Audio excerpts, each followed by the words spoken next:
पापियों को पाप से है तारती, से भागवत भगवान की है आरती। पापियों को पाप से है तारती, भागवत भगवान की है आरती।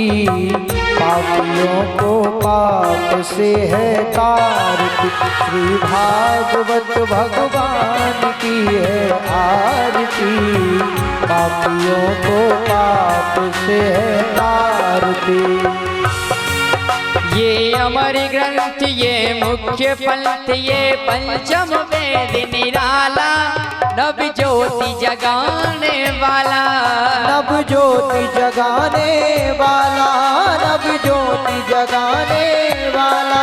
हरि नाम यही, हरि नाम यही, हरि नाम यही, हरि नाम यही, हरि नाम यही, हरि नाम यही, हरि नाम यही, हरि नाम यही। जग के मंगल की आरती, पापियों को पाप से है तारती। श्री भागवत भगवान की है आरती।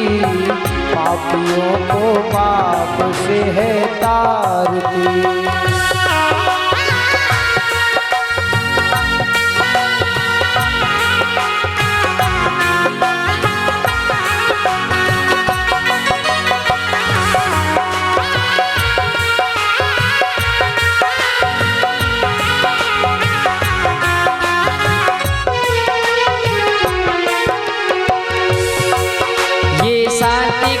पावन पुनीत पापों को मिटाने वाला, हरि दर्श कराने वाला, हरि दर्श कराने वाला, हरि दर्श कराने वाला।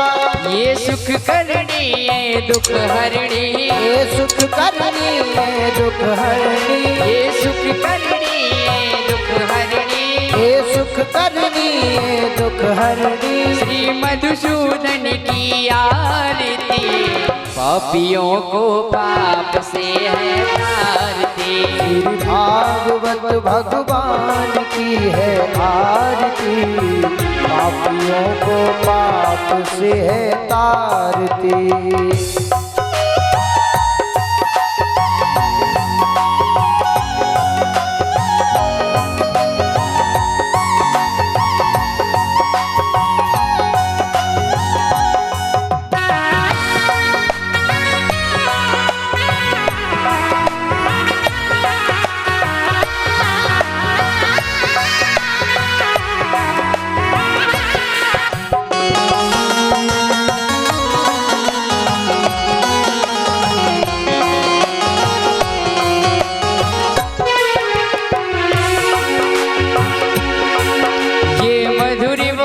जग फंदी खोल शन मार्ग दिखाने वाला, बिगड़ी को बनाने वाला, बिगड़ी को बनाने वाला, बिगड़ी को बनाने वाला।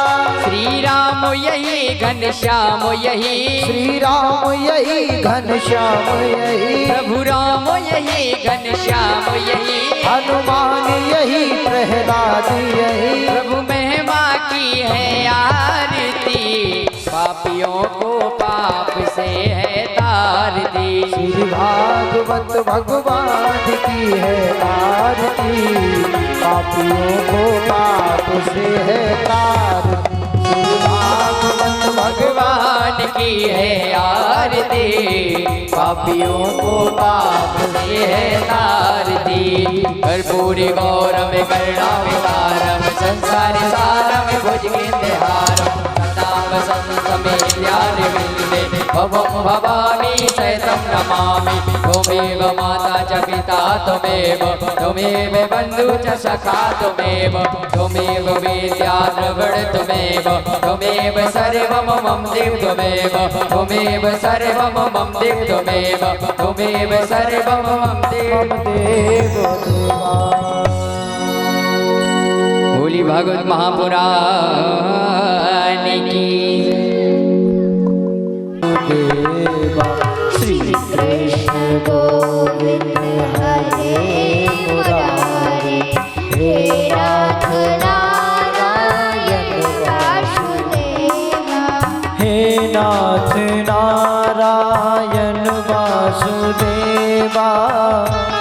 नाथ नारायण वासुदेवा।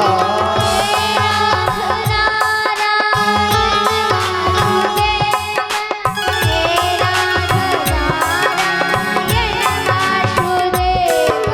श्री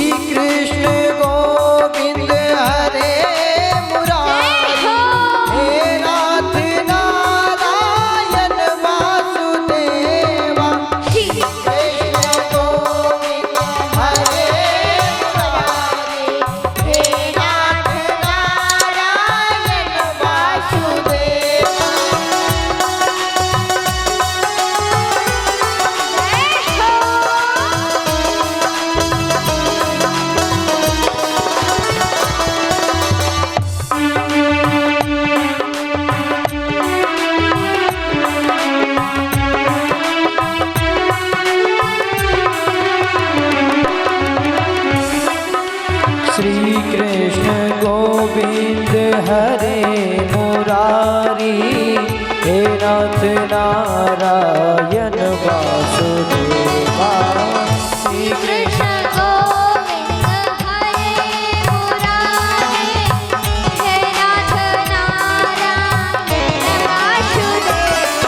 ओ हे नाथ नारायण वासुदेवा, हे नाथ नारायण वासुदेवा।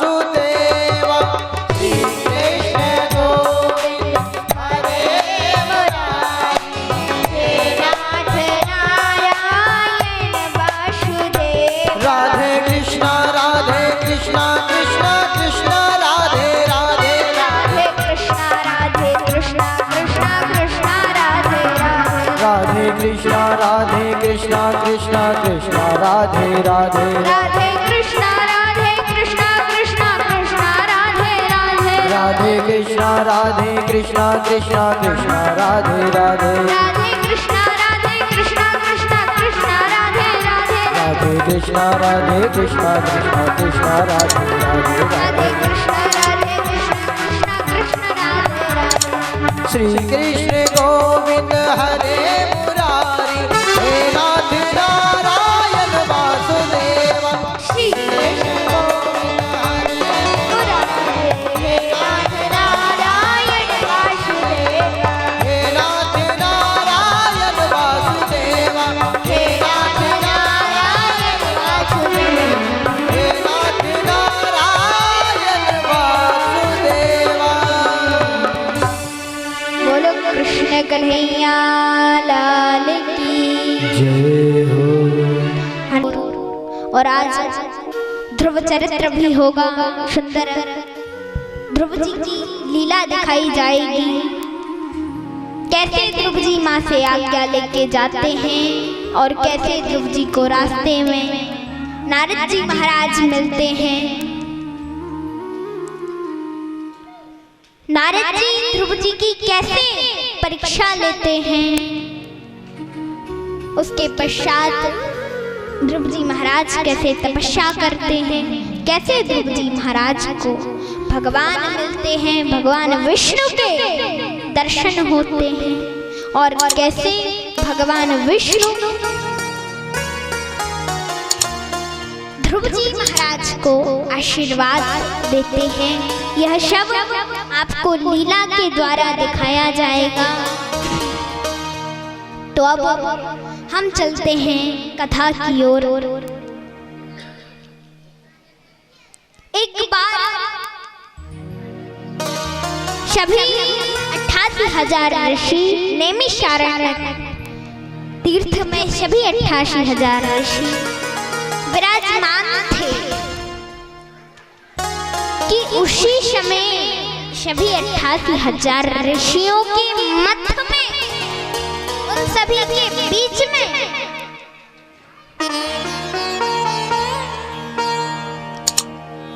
श्री सूत जी महाराज का आगमन हुआ। श्री सूत जी महाराज का आगमन हुआ। जब श्री सूत जी महाराज का आगमन हुआ, सभी ऋषियों सभी ने सिर झुका करके प्रणाम किया श्री सूत जी महाराज को। एक आशीष श्री सूत जी महाराज को दिया और प्रश्न किया कि अरे महाराज, एक बात बताओ महाराज, ये मानव धर्म क्या है? मानव धर्म क्या है? उठना, बैठना, लड़ना, झगड़ना, खाना, पीना, क्या यही मानव धर्म है? अरे इससे अच्छे तो पशु पक्षी हैं। भगवान अजन्मा है, भगवान का जन्म नहीं होता तो फिर देवकी के पुत्र कैसे बने? और अगर प्रभु ने धर्म की रक्षा के लिए जन्म भी लिया है, तो जब प्रभु गोलोक धाम में चले जाते हैं, फिर धर्म की रक्षा कौन करता? जब प्रभु गोलोक धाम में चले जाते हैं, फिर धर्म की रक्षा कौन करता है? श्री सूत जी महाराज ने कहा, ऋषिवरो, अरे ऋषिगणों, देखो आपने जो प्रश्न किया है, आपका प्रश्न पता है क्या है? ततो लोक ऋतो निपः, ततो लोक ऋतो निपः। आपका प्रश्न तो जीव कल्याण का प्रश्न है। आपने जो प्रश्न किया है, यह प्रश्न लोक हित का प्रश्न है, जीव कल्याण का प्रश्न है। बहुत सुंदर है आपका प्रश्न। देखो ऋषिगणों, भगवान ने धर्म की रक्षा के लिए 24 अवतार लिए हैं। कितने अवतार लिए हैं? 24 अवतार लिए हैं प्रभु ने धर्म की रक्षा के लिए। लेकिन देखो, मैं तुम्हें उन 24 अवतारों का वर्णन तो सुनाऊंगा, पर उसके पहले हम सब मिलकर के गुरु की वंदना करते हैं। श्री सूत जी महाराज गुरु की वंदना करने लगे, गुरु की वंदना कर रहे हैं। आइए हम सभी लोग भी श्री सूत जी महाराज के साथ गुरु की वंदना कर लेते हैं। बोलो कृष्ण कन्हैया लाल की।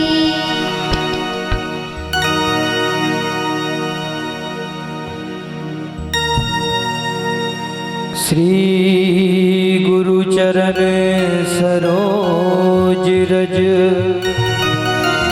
निज मन मुकुर सुधार। बरनउँ रघुबर विमल जस, जो दायक फल चार। गुरु ही ब्रह्मा गुरु ही विष्णु, गुरु ही देव महेश्वरा। गुरु साक्षात पर ब्रह्म, तस्मै श्री गुरुवे नमः। गुरु की वंदना की। जब गुरु की वंदना की, उसके पश्चात कहा कि देखो एक बार गोलोक धाम में राधा जी की गोद में सुखदेव जी महाराज बैठ करके राधा जी को भगवान के चरित्र, भगवान की लीलाएं सुना रहे थे, सुना ही रहे थे कि उसी समय राधा जी की नजर ऊपर आकाश लोक से मृत्यु लोक की ओर पड़ी। जैसे मृत्यु लोक की ओर देखा तो कई लोग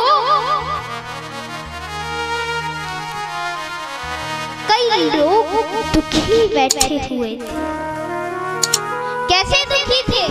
कोई तन दुखी, कोई मन दुखी, कोई धन बिन रहत उदास, और थोड़े थोड़े सब सुखी श्याम के दास, सुखी श्याम के दास।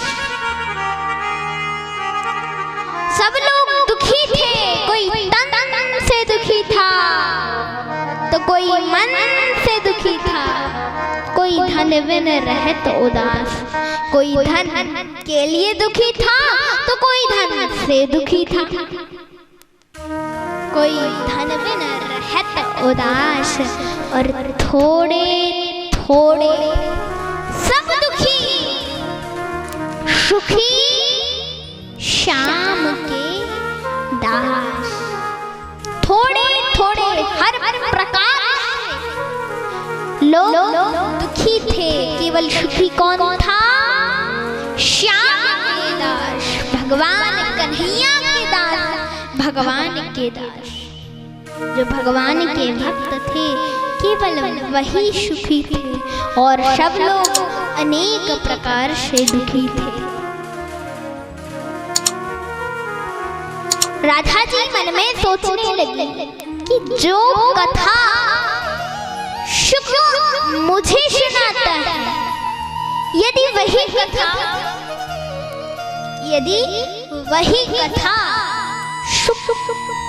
मृत्यु लोक के, पृथ्वी लोक के लोगों को सुना दे तो उनका तो कल्याण हो जाएगा, उनके सभी दुख दूर हो जाएंगे, सभी कष्ट नष्ट हो जाएंगे। सोचा उसके तो सभी दुख दूर हो जाएंगे,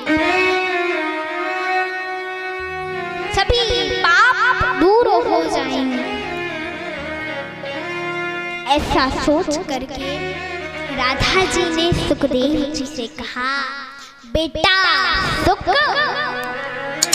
जो कथा तू मुझे सुनाता है ना, यदि वही कथा तूने पृथ्वी के लोगों को सुना दी तो उनका तो कल्याण हो जाएगा। इतना सुना सुखदेव जी महाराज चरणों में गिर पड़े, बोले नहीं माँ, नहीं, मैं पृथ्वी लोक पर जन्म नहीं ले सकता। ले तो लूंगा, चलो कोई बात नहीं, आपकी आज्ञा मान करके मैं पृथ्वी लोक पर जन्म तो ले लूंगा, पर आपका वियोग, आपका विरह मुझसे सहन नहीं हो सकता, सहन नहीं हो सकता माँ, नहीं।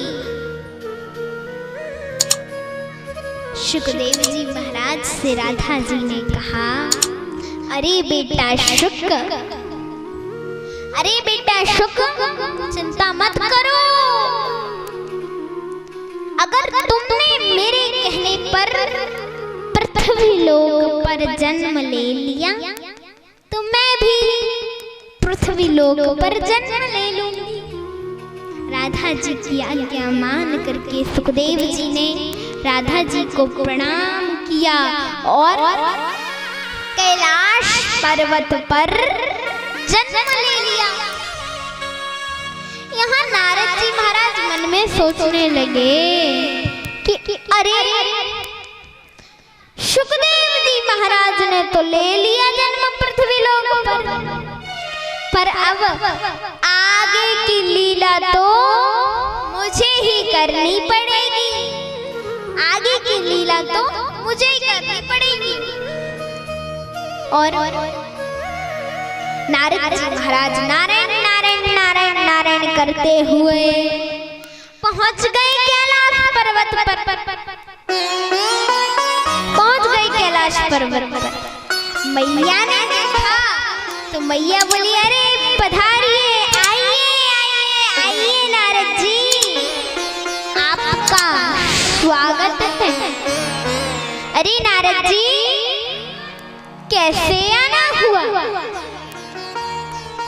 आजकल तो आपने आने जाना बंद कर दिया हमारे यहाँ। कैलाश पर्वत पर तो आपने आने जाना बंद कर दिया। क्या बात है, अचानक कैसे आन पड़े बताइए। तो नारद जी महाराज बोले, देखो मैया, हम प्रेमी संत हैं। जहाँ प्रेम होता है वहीं जाते हैं, जहाँ प्रेम नहीं हम वहाँ बिल्कुल नहीं जाते। मैया बोली, अच्छा तो देखो नारद जी, हमारे यहाँ तो इतना प्रेम है, इतना प्रेम है कि जो सर्प और चूहा, सर्प और चूहा साथ में रहते, बताओ रहते हैं साथ में? नहीं रहते। पर हमारे यहाँ सर्प और चूहा साथ में रहते हैं, सर्प और मोर साथ में रहते हैं, शेर और बैल साथ में रहते हैं। बताओ शेर और बैल की बनती है? बनती है? नहीं। तो लेकिन फिर भी हमारे यहाँ शेर और बैल एक साथ रहते, एक साथ खाते, एक साथ पीते, जहाँ जाते एक साथ जाते। इतना प्रेम है हमारे यहाँ, और आप कहते हमारे यहाँ प्रेम नहीं। नारद जी बोले, नहीं नहीं नहीं नहीं नहीं नहीं माता, नहीं मैया, हम पशु पक्षी की बात नहीं करते, हम तो मनुष्यों की बात करते हैं। हम तो मनुष्यों की बात कर रहे हैं। मैया बोली, अच्छा तो हम पति पत्नी में इतना प्रेम है, इतना प्रेम है, इतना प्रेम है कि लोग हमारे प्रेम की कसमें खाते। नारद जी बोले, अच्छा इतना प्रेम है? मैया बोली, हाँ, और वो जो गुरु मंत्र होता है ना, वो किसी को बताया नहीं जाता। गुरु मंत्र किसी को बताया नहीं जाता, लेकिन हमारे पतिदेव हमें धीमे से कान में आके बता देते हैं। हाँ, इतना प्रेम करते। और जब समाधि लगाते हैं तो जिन भगवान के दर्शन होते हैं या समाधि लगाते हैं, तब हम जो मंत्र जप करते हैं वो भी किसी को नहीं बताया जाता। लेकिन फिर भी मेरे पतिदेव आकर के धीमे से मेरे कान में रोज बता जाते। मैया बोली, अच्छा। मैया ने कहा, हाँ ऐसे रोज बता जाते। तो नारद जी बोले, अच्छा इतना प्रेम है?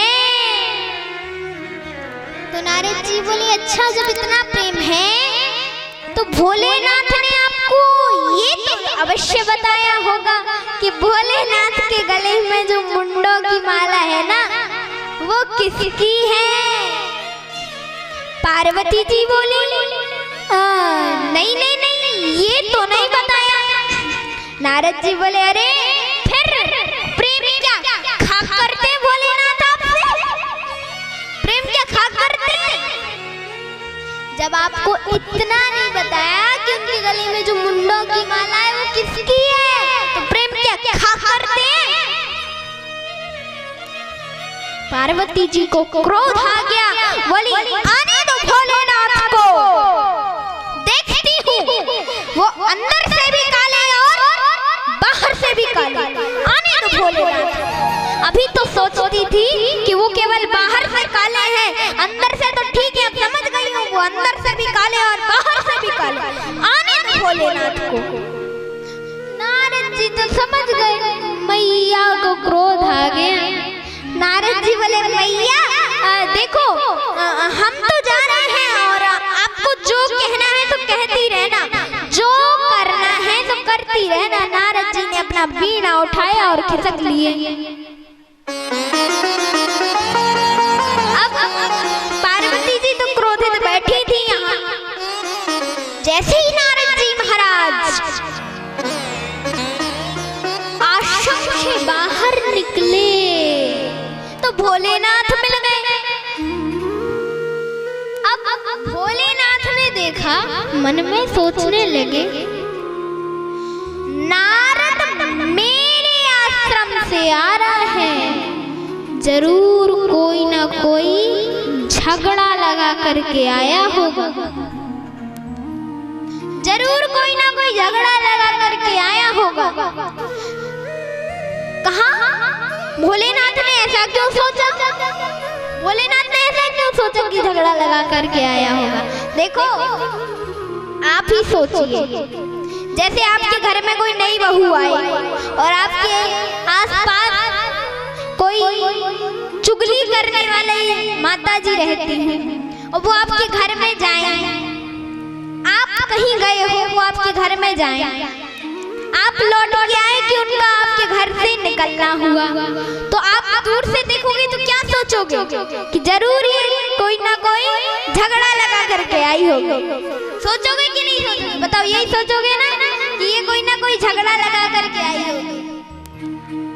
चाहे वो भले ही कुछ चुगली करके नहीं आई है, कुछ झगड़ा लगा कर कुछ नहीं आई है, लेकिन फिर भी आप देखकर यही सोचोगे कि ये जरूर चुगली कर करके आई होगी। बताओ सोचोगे कि नहीं? ऐसे भोलेनाथ ने, क्योंकि नारद जी तो इधर की बात झगड़ा कराना उनका काम ही है। भोलेनाथ तो समझ गए कि ये कोई ना कोई झगड़ा लगा करके आए हैं। नारद जी तब तक बोले महाराज प्रणाम करता हूँ। भोलेनाथ बोले सुनो नारद जी, प्रणाम प्रणाम तो बाद की बात, पहले ये बताओ घर के हाल चाल क्या है? नारद जी बोले देखो प्रभु, घर के हाल चाल तो घर ही जाके पता चलेंगे, हम नहीं बता सकते घर के हाल चाल। घर के हाल चाल तो घर जाकर के पता चलेंगे। मैं तो केवल अभी इतना बता सकता हूँ कि मैया आपको याद कर रही थी, मैया आपको बहुत याद कर रही थी। जल्दी पहुंचो आश्रम, जल्दी पहुंचो मैया के पास। बोले ठीक है, और मन में सोचने लगे कि अरे नारद जी, जहाँ आप जैसा संत पधारे तो मां ना याद करती हो तो करने लग जाएंगी, जहाँ आप जैसा संत पधारे तो मां ना याद करती हो तो भी करने लग जाएंगी। नारद जी तो चले गए वहां से। भोलेनाथ डरते डरते अपने आश्रम आए। एक बात कहूं, भोलेनाथ अपनी पत्नी से डरते थे। भोलेनाथ अपनी पत्नी से डरते थे। देखो एक बात और कह दूं, डरना ही चाहिए। एक बात और कहूं, इसी में ही भलाई होती है। भाई लोगों हाथ उठाओ, आप में से कौन कौन डरता है अपनी अपनी पत्नी से? क्यों डरते हो? ओ ये बैठे हैं पीछे, ये कुर्सी पे ये लोग भाई लोग बैठे हैं, क्यों डरते हो? ये कुर्सी पे हमारे दादाजी बैठे हुए हैं, डरते हो?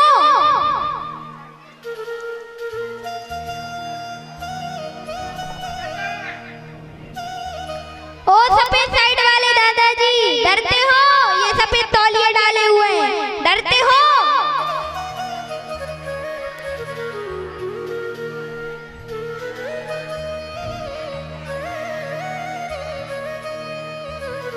ये पुजारी जी के बगल में बैठे जो, बताओ डरते हो?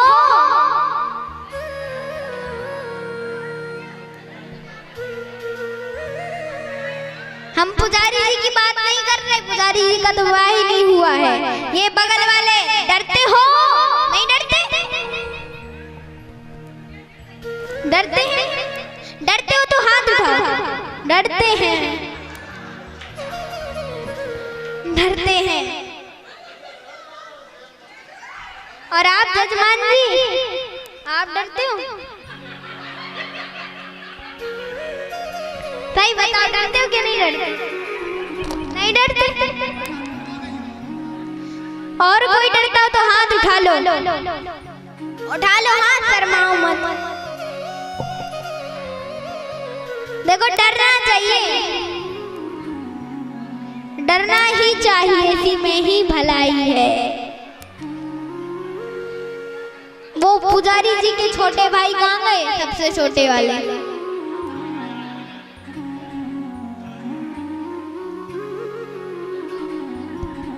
तो देखो, मैं एक बात कहूँ, माताओं, अब हम बता रहे हैं, आपके पति लोग क्यों नहीं ज्यादा आपसे डरते?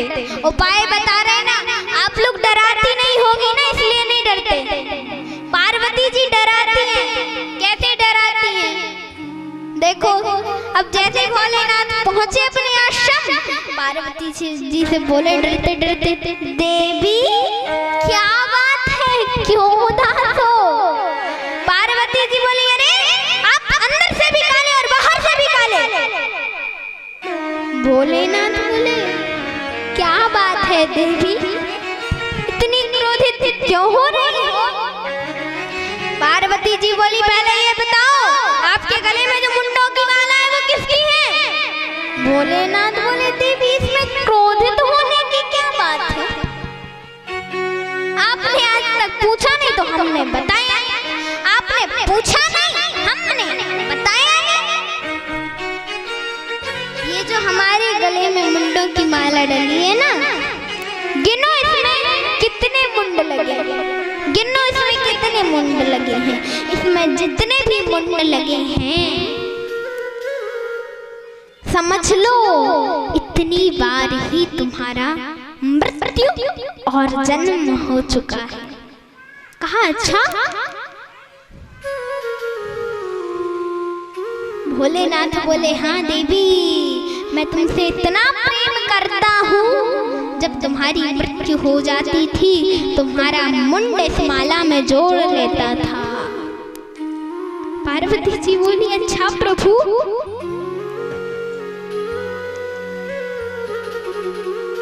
लेकिन एक बात बताओ प्रभु, मेरा तो इतनी बार मृत्यु और जन्म हो चुका है, लेकिन आपकी मृत्यु कितनी बार हुई? भोलेनाथ बोले, देखो देवी, हम तो एक ही बार प्रकट हुए थे, हमने तो एक ही बार जन्म लिया था और आज तक हमारी मृत्यु ही नहीं हुई। पार्वती जी बोली, अच्छा, तो आपने ऐसा क्या खा रखा है जो मुझे बार बार मरना पड़ता, आपको एक बार भी नहीं? भोलेनाथ बोले, देवी, मैंने तो अमर कथा का पान किया है, इसलिए मुझे बार बार नहीं मरना पड़ता।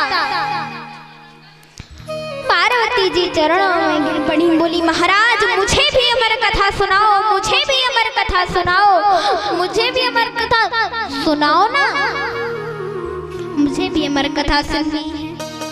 ज्यादा कहा तो भोलेनाथ बोले, देखो देवी, ये अमर कथा शांति का विषय है, अमर कथा शांति का विषय है।